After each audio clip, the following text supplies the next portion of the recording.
పవన్ కళ్యాణ్ గారు deputy CM గెలుపొంది దాదాపు ఒక 10 నెలలు గడివొస్తుంది. సో చాలా మంది కూడా ఆయన గురించి పాజిటివ్గానే చెప్తున్నారు, పరిపాలన బాగుందని. మీ అభిప్రాయం ఏంటి? ప్రజెంట్ బాగుంది. ఇంకా చాలా టైం ఉంది కదా, ఇంకా చేస్తారు, బాగుంటుందని ఎక్స్పెక్ట్ చేస్తున్నా. అంటే గిరిజన ప్రాంతాలు కానీ మారుమూల ప్రాంతాలకు వెళ్ళి రోడ్లు వేయించడం కానీ చాలా చేస్తున్నారు, నీళ్ళు ఇప్పించడం కానీ ఇదంతా చూస్తూ ఉంటే ఎట్లా అనిపిస్తుంది? బాగుంది బ్రో.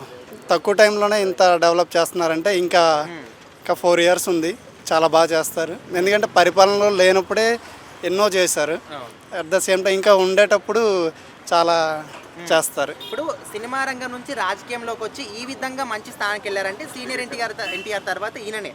సో ఆయనంత స్టేజ్కి ఎదుగుతాడు అనుకోవచ్చా, సీఎం అంత స్థాయికి? అవ్వచ్చు, అది మన అభిమానులు బట్టి ఉంటుంది, అతను చేసే మంచి పనులు బట్టి ఉంటుంది. అవుతారు, కన్ఫామ్గా సీఎం అయితే అవుతారు. టైం పడుతుంది. ఏమంటున్నారంటే రాజకీయ రంగంలో ముందుకు వెళ్తున్నాడు కానీ సినిమా రంగాన్ని వెనక్కి వేస్తున్నాడు, మరి రెండింటిని బ్యాలెన్స్ చేయగలుగుతాడా? చేస్తారు, కొంచెం టైం పడుతుంది. ఇప్పుడు ఏంటంటే మనకి సినిమా అంటే ఏదో జస్ట్ అభిమానుల కోసమే తప్ప ఇది డెవలప్మెంట్, ఒక స్టేట్ డెవలప్మెంట్ కాబట్టి దాని మీద ఎక్కువ ఫోకస్, సంక్షేమం కోసం ఎక్కువ చూస్తున్నారు.